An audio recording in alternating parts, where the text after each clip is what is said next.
In the canyon, that's where I long to be, with my three good companions, just my rifle, pony and me.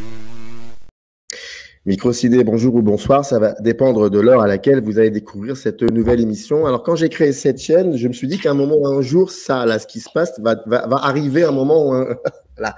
Et ça arrive et je suis super content, très ému aussi, voilà. Erwan Leduc, on se connaît depuis, on va se tutoyer parce qu'on se connaît un petit peu. Et en fait, on se connaît depuis la fac de cinéma. Depuis la création de Querelle, la revue, et tu faisais partie de cette. Voilà, on était ensemble et avec d'autres gars comme Christophe Régin, Vincent Mariette, etc., que je salue très fort.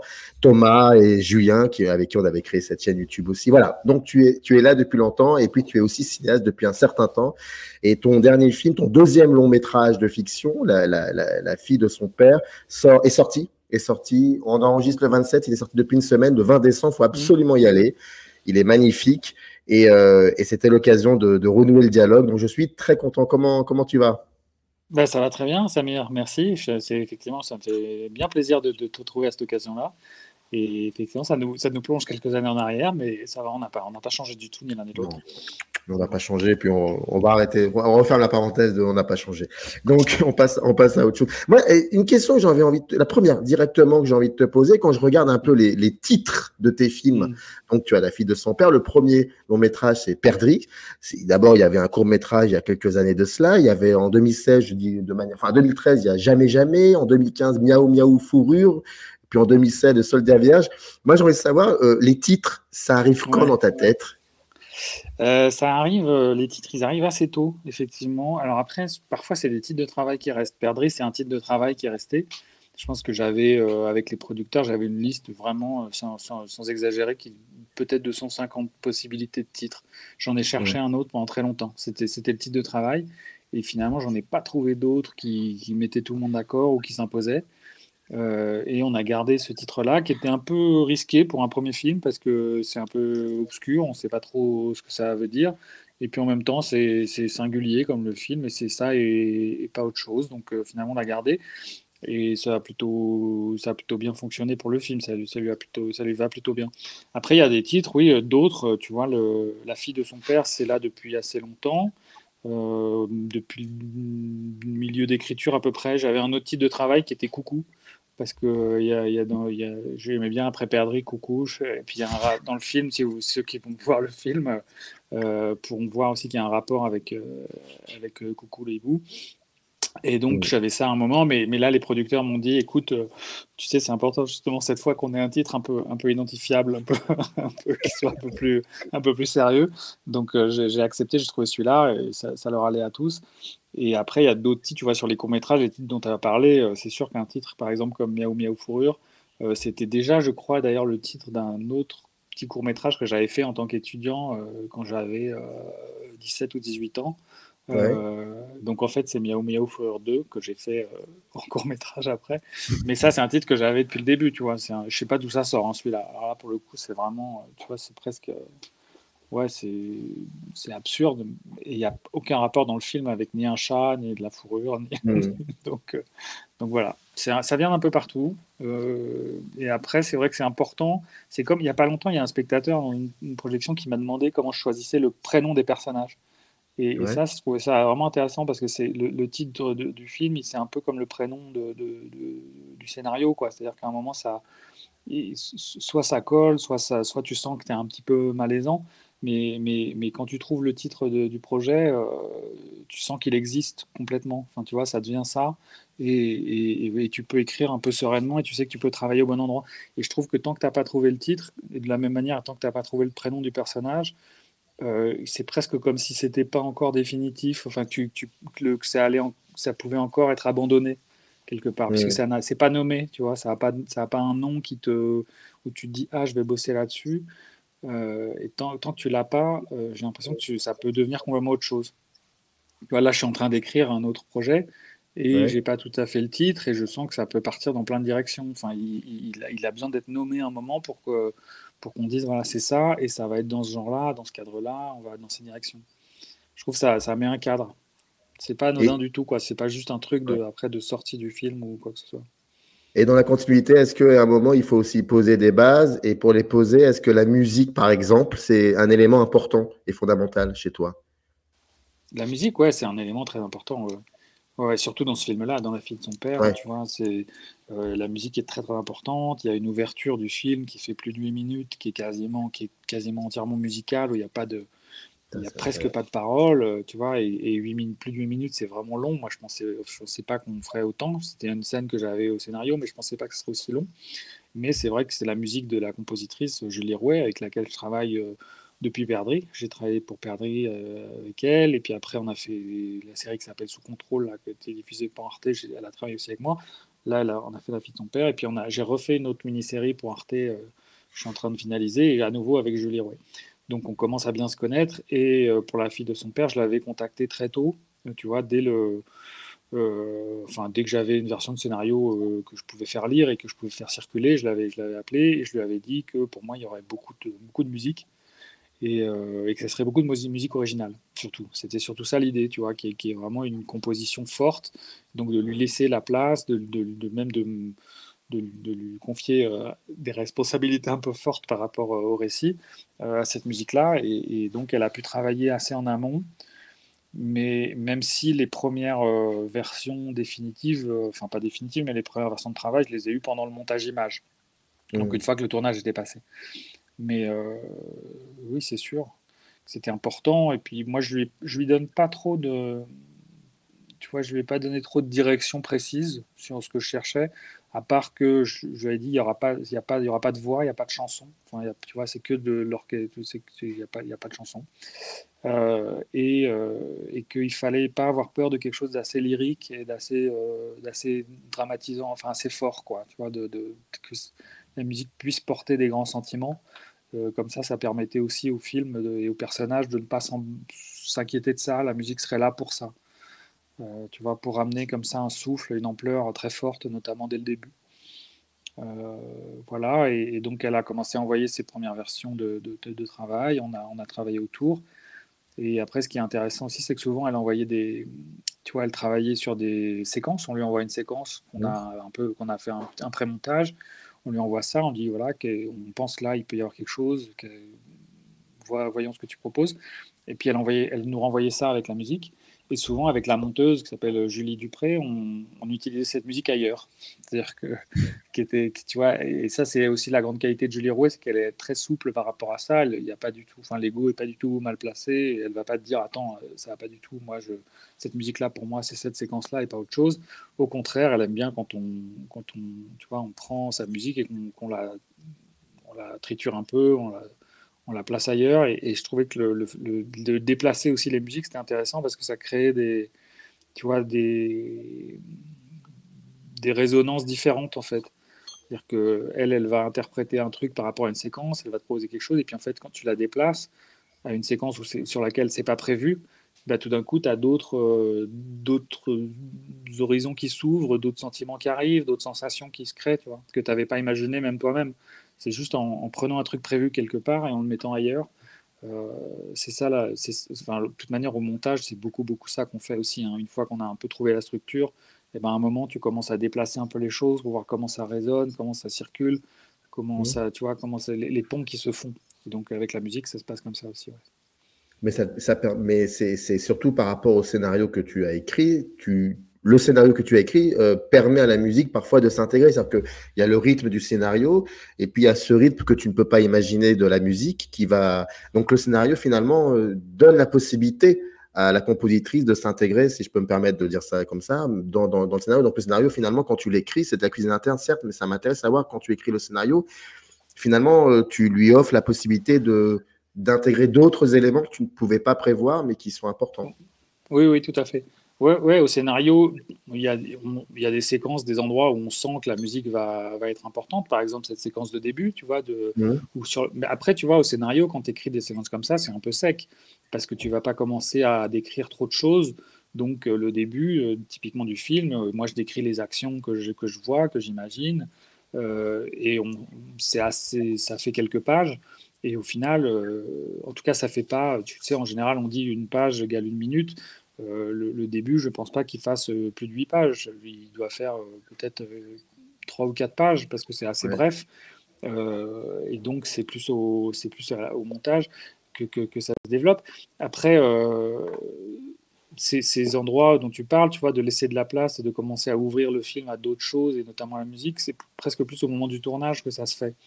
D'accord. Où là, je commence à sentir un peu plus euh, là où va être le cœur un peu du film, là où il aura besoin d'accélérer, là où il aura besoin de prendre son temps. Et donc, je vais parfois filmer des séquences en me disant, tiens, là, je vais prendre un peu plus de matière, filmer un peu plus de choses, parce que je sens qu'on va pouvoir placer de la musique là et peut-être s'arrêter un peu sur le visage d'un personnage ou sur, tu vois, le filmer un peu de manière, rentrer un peu plus dans sa tête, et être un petit peu plus avec lui. Et donc, peut-être une musique va pouvoir venir ici, à cet endroit-là. Tu vois, c'est plus des choses comme ça. J'ai l'impression que c'est plus au tournage qu'au scénario que la musique commence à prendre sa place dans le film. Alors, La fille de son père, je le disais, le film est sorti donc le 20 décembre. Pour ne pas me tromper, parce que je suis très mauvais pour raconter les synopsis, donc je vais lire celui qu'on trouve dans le dossier de presse. Donc, Ok. Étienne a 20 ans à peine lorsqu'il tombe amoureux de Valérie, et guère plus lorsque naît leur fille Rosa. Donc ça on voit un peu au début du film. Le jour où Valérie les abandonne, Étienne choisit de ne pas en faire un drame. Étienne et Rosa se construisent une vie heureuse 16 ans plus tard, alors que Rosa doit partir étudier, qu'il faut se séparer pour chacun vivre sa vie. Le passé ressurgit. Voilà, ça c'est l'officiel. Maintenant, Hmm. il y a comment cet officiel se transforme dans ta tête de cinéaste et qu'est-ce qu'on voit à l'écran. Moi, j'ai toujours constaté, parce que comme je te disais hors caméra, voilà, je suis depuis le début ce que tu fais. C'est très basique ce que je vais dire, mais j'ai l'impression que, en fait, et quand je vois, surtout dans les deux derniers, dans Perdrix et dans La fille de son père, et je reviendrai après sur une séquence très particulière dans Perdrix et dans La fille de son père, le plan chez toi, c'est con ce que je vais dire, mais j'ai l'impression que tu peux pas raconter cette histoire autrement que par le cinéma. Je le sens. Ça peut pas être un livre, ça peut pas être une pièce de théâtre, ou alors je me suis trompé, mais quand je vois la manière que tu as de composer un plan et de nous l'envoyer dans la gueule, je sens que c'est fondamental, le plan chez toi. La puissance du plan est fondamentale. Surtout, par exemple, je vais te donner deux exemples. Perdrix, la séquence de Tiki Boom Niagara, la musique, avec ce chant contre chant qui finalement est casse-gueule, le chant contre chant, mais il y a une manière, de construire cette configuration. Et la fin du film, La fille de son père, avec toujours ce chant contre chant, mais là à trois. Hmm. Et là, il y a deux questions. La deuxième, je la poserai plus tard, mais la première, c'est quand je vois ça, je sens la force du plan et que c'est vital chez toi et que tu peux pas faire autrement qu'utiliser le langage cinématographique pour raconter tes doutes, tes histoires. Oui, ça c'est vrai. C'est sûr que c'est très important. C'est le plan, donc c'est de l'image et du son, quoi. Et effectivement, oui, oui, il y a quelque chose comme ça. Là, en fait, moi, la question se pose pas, hein. Tu vois, je veux dire, pour Perdrix, à un moment, c'est un film qu'on a eu du mal à monter, donc à faire exister. Ça a été pendant longtemps, on s'est pris des portes. Et à un moment, je me suis dit, bon, bah, si j'arrive pas à le faire en film, je vais en faire un livre. Parce que j'avais le scénario et j'avais, tu vois, plein de choses que je voulais raconter. Et j'y arrivais pas. J'arrivais pas à l'écrire en roman, quoi. J'ai assez vite arrêté parce que ça fonctionnait pas. C'était pas la forme de cette histoire et c'était pas la forme qui me convenait. Et c'est vrai que moi, quand j'écris, je visualise les choses très vite, en fait. Et très vite, j'ai ces images-là, j'ai des sensations de plan, mais aussi de mouvement de caméra, tu vois, de rythme, de dynamique, D'accord. de rapport même de montage d'une image à l'autre. Donc toutes ces choses-là viennent très tôt dans l'écriture. Et presque, il y a des séquences, et ça, c'est pas peut-être pas une bonne idée pour les manuels de scénario, mais en tout cas, il y a presque des séquences parfois que j'écris pour les filmer avant de savoir ce qu'elles racontent. Tu vois, c'est-à-dire Ouais. que je me dis, tiens, j'ai envie enfin ça, j'ai envie de le filmer comme ci et comme ça. Et donc, c'est d'abord l'image, d'abord le plan que j'ai envie de faire qui s'impose. Et après, je me dis, bon, bah, qu'est-ce que ça raconte? Et tu vois, j'essaye de. Et c'est intéressant aussi parce que ça crée des choses plus inconscientes. Tu vois, c'est-à-dire que c'est un rapport plus frontal presque à ce que tu vas filmer, quoi. C'est vraiment un désir d'une image ou un truc qui s'impose de manière presque inconsciente. Et donc tu vois, ouais, t'as une espèce de truc physique, quoi, à te dire il faut que je filme comme ça, ou d'ailleurs autrement, parce que moi, le moment du tournage, il est vraiment important. J'ai le fantasme d'une séquence ou le fantasme d'un plan en tête, et souvent, quand j'arrive et que je le filme, c'est toujours un peu décevant. Enfin, c'est rare que ça soit à la hauteur du fantasme. C'est rare que tu dises, ah voilà, c'est ça que j'avais en tête, c'est exactement ça, ah oui. Franchement, ça arrive très très rarement. Le plus souvent, tu vas mettre en place un truc, tu vas dire, bon, bah, c'est ça qu'il faut, on va le filmer comme ça, et puis ça va montrer ça, on va ressentir ça. Et puis tu commences, et puis bon, ça va, mais c'est pas, tu vois, c'est pas, il se passe pas non plus suffisamment de choses ou je ne sais quoi. Et donc, ce que je trouve beau et très dur au moment du tournage, c'est justement ça, c'est que tu arrives avec un fantasme, le fantasme, tu essaies de le réaliser d'une image, d'un plan ou même d'une ligne de dialogue ou d'un truc que tu as à l'oreille, et ben, il n'est pas tout à fait là, donc il faut sur le moment et immédiatement trouver la parade pour, tu vois, pour inventer autre chose en fait et aller retrouver cette sensation-là, cette espèce de fantasme et de désir du truc, mais d'une autre manière. Donc ça veut dire essayer de filmer autrement, ça veut dire ouais, un mouvement différent, ça veut dire réinventer le truc sur le moment. Et ça, je trouve ça, il y a vraiment des moments d'invention très forts et une espèce d'immédiateté comme ça dans la fabrication que je trouve qui sont oui, des très beaux moments de tournage et qui sont beaucoup plus forts que, je pense, que réaliser le plan que tu avais en tête, en fait, depuis 6 mois ou un an, tu vois. Je sais qu'il y a des images dans La fille de son père que je traîne, presque celles que je traîne depuis longtemps, c'est Ouais. pas celles qui me plaisent le plus maintenant. Tu vois, moi, celles qui me plaisent, les moments ou les plans ou les séquences que j'aime le plus dans le film, c'est celles qui se sont inventées de manière plus vivante, quoi, en fait. C'est aussi un travail d'équipe, c'est aussi ce truc-là, tu vois, qui sont nés de plusieurs idées, qui se sont entrechoquées, qui sont nés de l'acteur qui te propose un truc, du chef-op qui dit, tiens, regarde, on peut faire, enfin, tu vois, de plusieurs idées, plutôt que de moi dire à tout le monde, regardez, il faut absolument que ce soit comme ça. Quand on va réussir à le faire, je te dis souvent, je vais trouver ça bien, mais je vais pas me dire qu'on est j'ai l'impression que peut-être ça manque un peu de complexité ou que moi j'aime bien, même aussi, tu vois, même quand on filme quelque chose ou même au montage, je trouve que les endroits de recherche qui sont intéressants, c'est les endroits où moi je sais pas trop ce que j'en pense. Tu vois, je sais pas trop si je trouve ça bien ou pas. Parfois, tu vois, je me dis même, on est à la limite d'un truc où c'est un peu raté. Et ça, je trouve que c'est des endroits intéressants parce que j'ai l'impression qu'ils se fabriquent quelque chose justement d'imprévu et d'inconnu et que, tu vois, et pas forcément à mon goût. Quelque part, on Hmm. s'en fout un peu, tu vois, de mon goût ou de ce que j'aime ou de trucs. Ce qui m'intéresse, c'est que le film, il trouve sa forme. Donc ça, c'est pour ça que j'essaie de mettre des choses, même parfois, que j'aime pas trop. Ou en tout cas, qui vont pas aller dans... Tu vois, je veux surtout pas avoir des recettes, quoi. Alors, j'ai fait que 2 films, hein, donc ça va, il y a de la marge. Hein. Mais, tu vois, tu te rends compte que ça va vite aussi l'endroit où tu commences à faire un peu ce que tu sais faire et te dire, ok, ça c'est bien, et ça me fait, ça m'intéresse pas trop. Donc oui, pour répondre à ta question du début, c'est vrai que le cinéma, pour moi, oui, forcément, c'est comme ça que je raconte mes histoires et pas autrement, je n'y arriverai pas. Ouais. Est-ce qu'il y a aussi il y a des éléments que dès le départ tu mets en place qui te permettent tout ce que tu viens de dire, par exemple les comédiens et les comédiennes, les corps. Comme Mm. je suis un peu ce que tu fais, il y a des acteurs, actrices qui sont là depuis longtemps, comme Maud Wheeler, Alexandre Schneider, le plus grand comédien de l'histoire du cinéma, mais ça, peu de gens le savent. Hein, voilà. Et puis d'autres comme Swan Arlo ou alors Nahuel Pérez Biscayat. Et je trouve qu'il y a une élasticité dans tous les corps que je Mm. viens de citer. Est-ce que ça aussi, c'est pas anodin, c'est normal, c'est important pour toi, pour que tout ce que tu mets en place puisse exister ou Oui, coexister pour le coup. ouais, c'est très très important. Euh, Après, tu vois, c'est cette élasticité des corps, cette plasticité, cette capacité oui, de mouvement, de changement de rythme, en fait. Tu vois, d'avoir son propre rythme à soi. Moi, je trouve que les grandes actrices et les grands acteurs, en tout cas ceux qui m'intéressent, c'est ceux qui arrivent quand ils arrivent, quand ils rentrent dans le plan, ils changent l'espace-temps, en fait. Ils changent, tout d'un coup, il y a quelque chose, la temporalité est différente, l'espace est différent.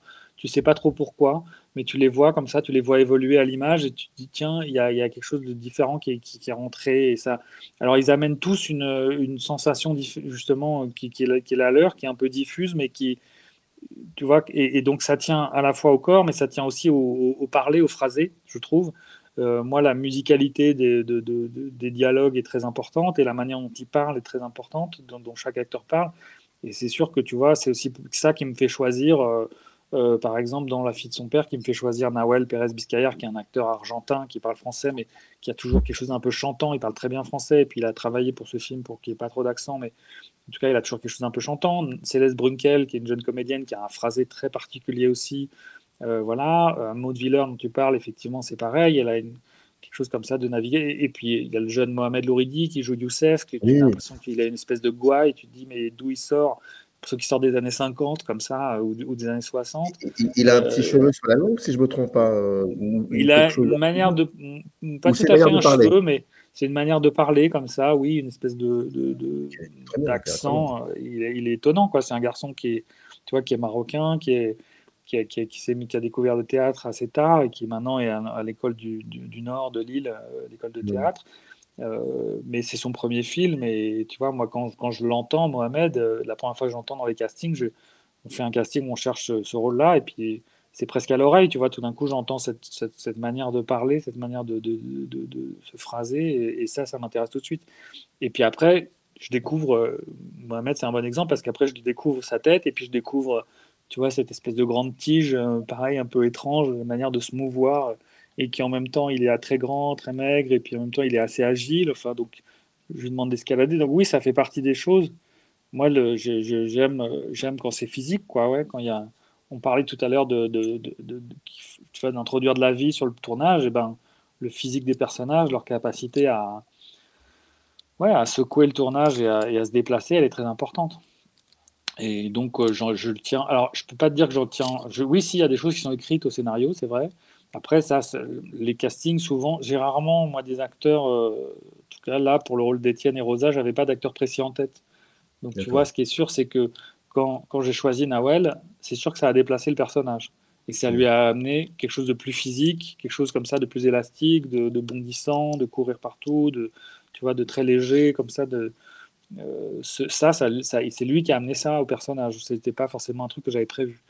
Mais ça fait partie justement des choses que moi je suis très heureux d'accueillir. Tu vois, tout d'un coup, quand ça déplace, tu vois, ça l'amène à un autre endroit qui me touche. Mais par exemple, on parle beaucoup de Buster Keaton. Là, je lis, enfin, beaucoup pour le film, il y a beaucoup de journalistes ou de critiques qui évoquent Buster Keaton pour Nawal parce qu'il y a effectivement peut-être une petite ressemblance physique et dans la manière de jouer, il y a quelque chose comme ça d'assez, oui, presque lors du cinéma muet, d'assez expressionniste avec ses grands yeux très expressifs. Maintenant, avec Nawal, on n'en a jamais parlé avant. On n'a même jamais, enfin, c'était presque, peut-être c'était tellement évident qu'on n'avait pas besoin d'en parler, mais en tout cas, on l'a jamais évoqué, on s'est jamais dit, tiens, on va aller dans cette direction. C'est vraiment lui qui a proposé des choses et parfois c'est de l'ordre du non-dit, tu vois, tu Mm. découvres après. Moi, je trouve que c'est les trucs les plus intéressants, c'est ça aussi. Justement, Tu es ce... quand c'est pas maîtrisé. Tu es ce genre de cinéaste qui, bah, j'ouvre une parenthèse vraiment, pas prévue, mais tu Mm. es ce genre de cinéaste qui, depuis que tu fais des films, parce que tu dis c'est ton deuxième, mais non, tu as fait aussi des courts-métrages, et pour moi, enfin, Oui, c'est vrai, t'as raison.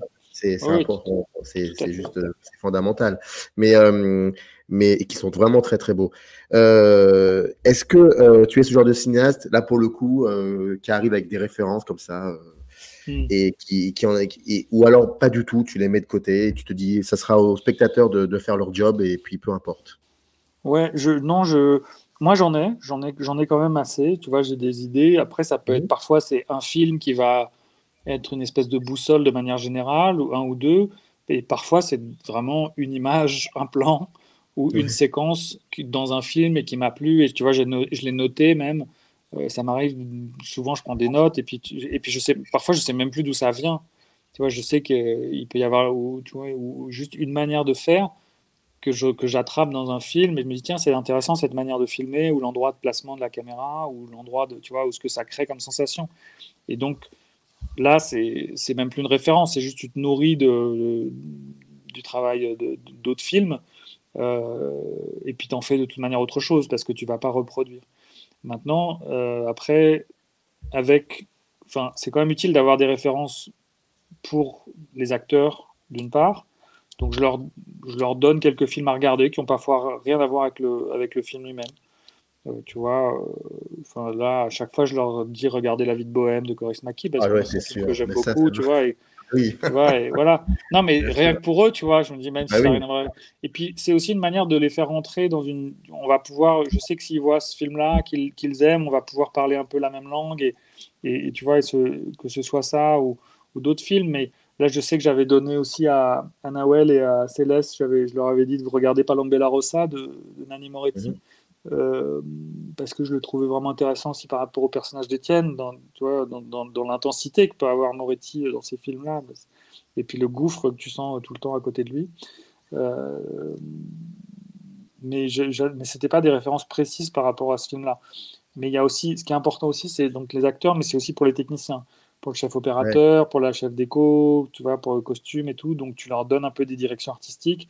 Donc là, tu vas commencer à manier des références. Et parfois, c'est juste des images. Hein. Ça peut être, avec le chef-op, c'est beaucoup aussi des photographes, tu vois, des manières des éclairages particuliers, des cadrages particuliers qui m'intéressent.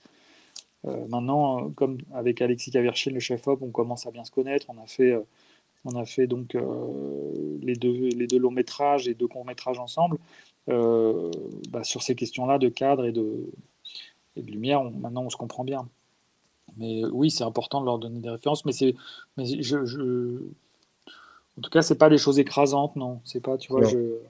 c'est pas des trucs où je dis il faut absolument que ce soit comme ça ou il faut que ça aille par là. Parce qu'assez vite, moi, je les oublie. En plus, je t'avoue, au moment du tournage, dès qu'on est dedans, tout ça, ça sert à la préparation. C'est juste des excuses pour dialoguer, pour se rencontrer, tu vois, pour parler des films, parler de références et voir si on se comprend ou pas. Après, une fois que le tournage commence, tu vois, c'est parti, quoi. Je rouvre une autre parenthèse. Tu parlais de la vie de Bohème. Il faut savoir que c'est ce monsieur-là, Erwan Leduc, et un autre qui s'appelle Christophe Régin, qui m'ont fait découvrir la vie de Bohème, et Mati Pelonpa, que je ne pouvais pas. Mais est-ce que tu l'as. Moi, je le revois très, très souvent. J'ai l'impression que ça ne vieillit jamais. Ouais, Et toi, t'as la même sensation? ouais, c'est vraiment. Incroyable, ouais. Je l'avais revu en salle il y a pas très longtemps. Mhm. Et c'était encore, tu vois, je l'ai rarement vu en salle ce film en fait. En fait, tu vois, je crois que je l'ai vu en salle à sa sortie, mais depuis non, et donc c'est encore plus beau. Ouais, non, je trouve qu'il vieillit pas et que tu vois toujours des nouvelles choses, et presque au contraire, quoi. Il y a une espèce, ça se bonifie, quoi. C'est de plus en Mhm. plus élégant, tu vois. Et là, je suis passé à la radio il y a pas longtemps, on me demandait un extrait. Après, il faut que j'arrête aussi parce que je le sors tout le temps, tu vois.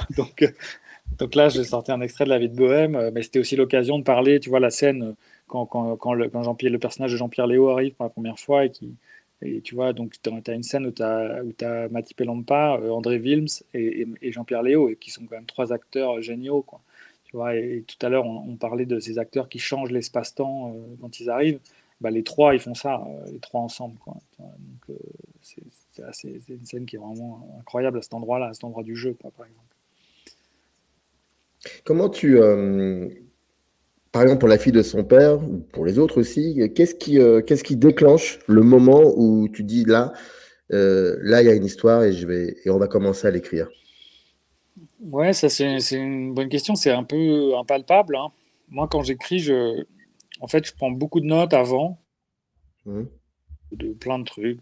Soit c'est des scènes qui arrivent, soit c'est des trucs de la vie que j'ai observé et de la vie autour. Et tu vois, je me dis, tiens, ce serait intéressant de ça. Soit c'est une ligne de dialogue, soit c'est même une image.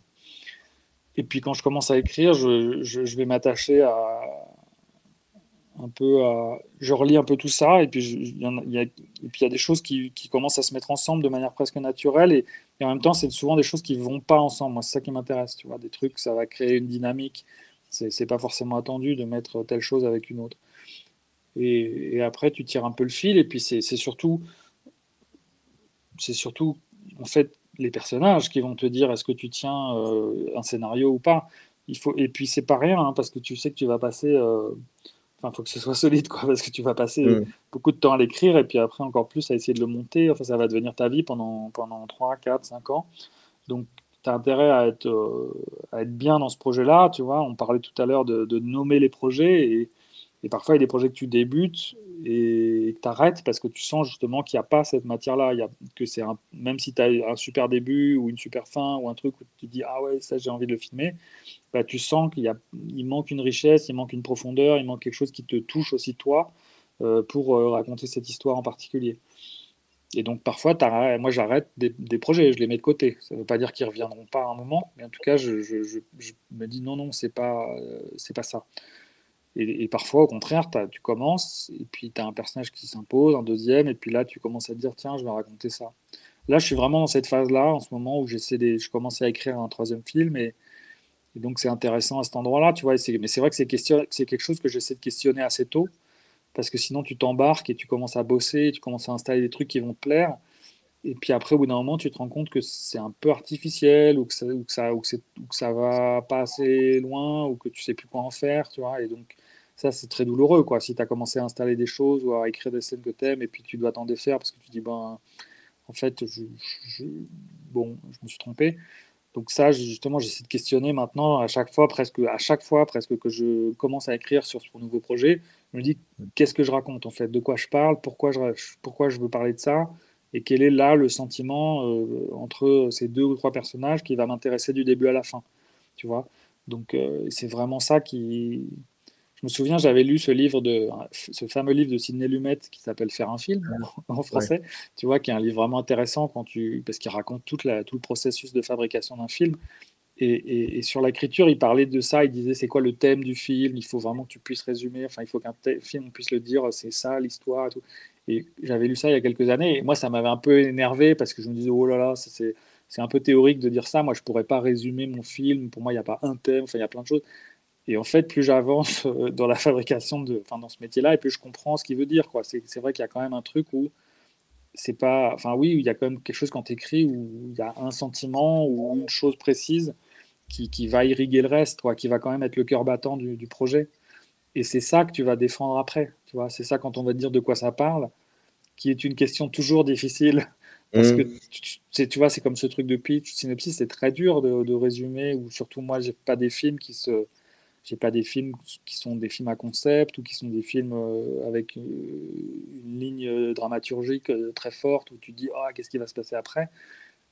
Donc c'est dur de les résumer et en même temps c'est des questions qui sont intéressantes parce que justement ça t'oblige à faire cet effort-là de dire attends de quoi on parle quoi.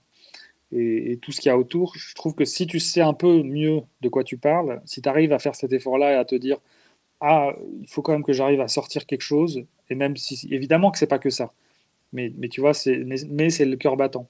Si tu arrives à identifier ça, je trouve qu'autour, tu peux te permettre, en fait, beaucoup plus facilement de faire des pas de côté, de décaler les choses, et tu vois, d'avoir plein de trucs, parce que tu auras quand même cette boussole-là, tu vois. Et donc, tu vas pouvoir avoir une liberté plus forte autour si as un peu identifié pourquoi tu racontais cette histoire-là. Donc, c'est une question que j'essaie de me poser très tôt. Je sais pas si tu as pu voir le dernier film de Nanni Moretti, Vers un avenir radieux. Je sais pas si Oui, je l'ai vu, ouais.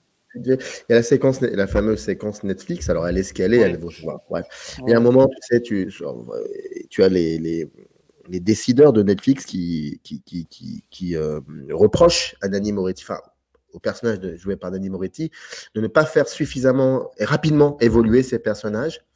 Et ouais. bon, la séquence, elle vaut ce qu'elle vaut.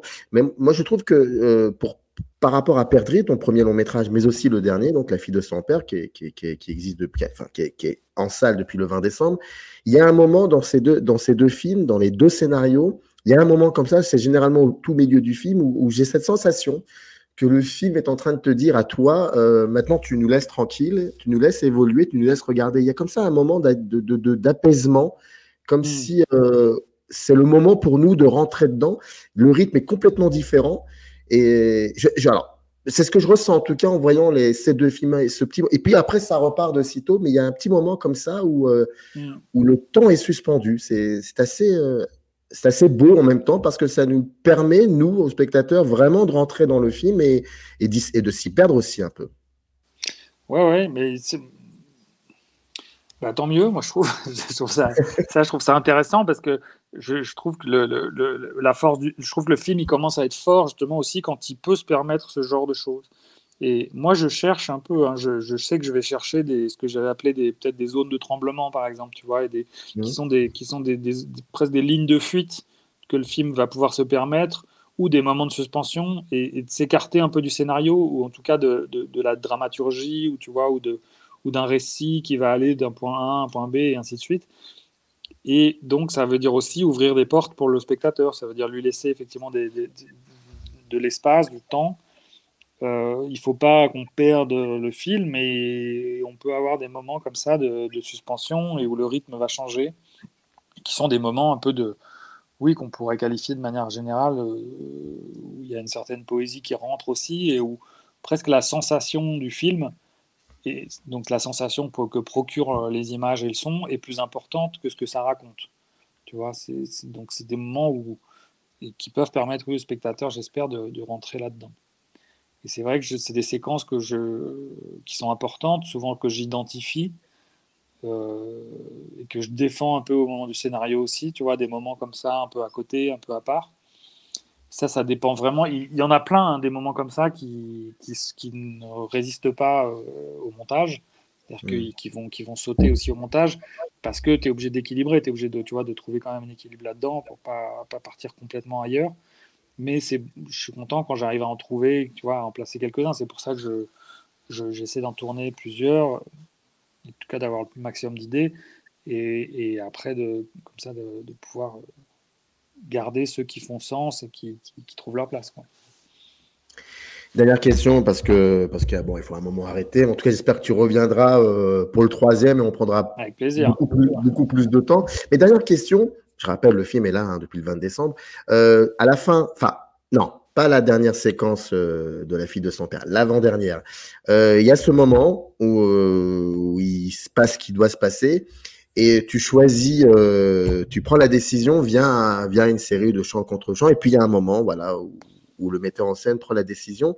Ce moment-là, ça, il se matérialise quand tu écris le scénario ou ce genre de moment-là, c'est sur le tournage. En gros, quand tu écris le scénario, même si tu as répondu un peu à ça, c'est que est-ce que déjà tu as tout de suite les plans et en l'occurrence, cet exemple-là, il arrive quand? Sans dévoiler des choses, mais donc tu parles de la fin Là, avec voilà, le triangle là et le jeu de regard, et exactement. puis voilà. Voilà, c'est ça. C'est vrai que cette composition-là, on va dire, enfin à la fois le moment comme ça, je l'ai au scénario, le moment de narration de ce qui se passe à ce moment-là, puisqu'on ne va pas dévoiler, mais en tout cas ce qui se passe à ce moment-là, je l'ai au scénario, et la composition du plan, la manière dont on va le filmer. J'ai une idée assez précise aussi quand même sur ce moment-là de ce que je cherche. Parce que c'est un moment important et si ça c'est un message, tu vois, c'est pas vraiment des choix, hein, c'est des choses qui sont là ou qui tiennent pas, mais en tout cas c'est presque le contre-exemple de ce que je te disais au début quand je te disais que j'aime bien que c'est pas ce qui est prévu qui reste. Là, ça, c'était prévu comme ça, Mm. et c'est resté comme ça, et ça s'est fait parce qu'il y a une simplicité, il y a un truc à... Oui, il y a peut-être quelques références aussi dedans, dans ces jeux de regard, dans l'absence de parole, tout passe par les yeux, dans le triangle. Après, il y a des références aussi propres au film lui-même. Tu sais, il y a un moment où il parle du jeu en triangle à ses joueurs, pour ceux qui suivent un peu Mm. le football. Et donc, ça fait écho un peu à ce truc-là, de cette espèce de triangle en plus, que lui va briser immédiatement. Euh, donc ça, c'est assez, oui, ça c'est assez prévu, c'est assez, oui, c'est composé, ça je l'ai en tête. La seule chose qui a changé, je crois, c'est que sur le scénario, il y avait beaucoup de gens autour, il y avait beaucoup de figurations, et finalement, il n'y en a pas du tout. On a plutôt Non. simplifié ça, et comme ça, pour arriver à une sorte d'épure du geste. Mais donc oui, ça c'était prévu comme ça, jusque même à son geste à lui, la manière qu'il a de se retourner, que j'ai vraiment travaillé avec lui sur tu vois, de ne pas sentir le retournement en fait, presque que ça pivote, quoi, comme s'il était Mm. monté sur un pivot. Donc ça, c'est assez précis. Après, par exemple, la séquence qui suit, tu vois, la toute dernière, les deux Mhm. derniers plans du film, ça, c'était pas comme ça au scénario, par exemple. On l'a tourné, peut-être presque, je crois, ça devait venir avant, et puis enfin, ah non, c'est pas ça, c'est que ça s'est ajouté à la dernière minute. Ouais. C'était pas au scénario, et c'est venu quand on a commencé à faire la prépa, que j'ai vu les décors, et puis que j'ai eu cette idée de boucler la boucle avec ce truc d'escalade, comme ça aussi, Mm. par rapport entre Youssef et Étienne. Et donc ça, je l'ai rajouté à la dernière minute au plan de travail de tournage, mais c'était pas prévu. Donc ça, c'est vraiment tu vois, je sais pas tout à fait comment je vais le filmer, et puis on trouve Il y a un dernier plan qui est assez technique avec un travelling avant sur grue tu vois, qui passe au travers une fenêtre et tu vois, qui descend vers la rue. Ça, c'est le chef opérateur, hein, c'est Alexis qui me parle, c'est son idée, par exemple, ce plan-là. C'est lui qui voit le décor, qui me dit tiens, regarde, on pourrait faire ça. Je dis bah, super, très bien, très bonne idée. Et ça, moi, j'aime beaucoup aussi des moments, j'accepte complètement, tu vois, des idées comme ça qui sont. Au contraire, moi, je deviens spectateur et ça me fait beaucoup. J'adore, quoi. Tu vois, tout d'un coup, il a installé un truc et puis je me dis ah bah ouais, ça c'est. Tu vois, ça c'est un vrai plan de cinéma. Tu vois, as un truc comme ça, c'est avance doucement, on la dépasse et puis après hop, tu vois, on descend. Et techniquement, c'est pas très compliqué, mais je trouve qu'il y a un effet. Ouais, il y a une grande élégance dans le plan et ça, quand il me propose ça, moi, je signe des deux mains, quoi. Je trouve ça beau. Je confirme, mais tu vois, par exemple, on me dit, tiens, c'est dommage, on n'a pas parlé de foot, parce que ça, c'est important, ça, chez toi, le football. Mais bon, moi, ça sera pour une prochaine fois. La fille de son père, donc le deuxième long métrage de fiction d'Erwan Leduc, en salle depuis le 20 décembre. Je vous y invite à y aller. C'est un très, très beau film. En tout cas, merci beaucoup, Erwan, d'avoir pris le temps de répondre comme ça à des questions de la cuisine interne, de ta fabrication. Merci, Samir. C'était passionnant. Et puis, tu reviens quand tu veux. Merci à toi, en tout cas. Merci Samir. Générique. Up arrive in the canyon, that's where I long to be, with my 3 good companions, just my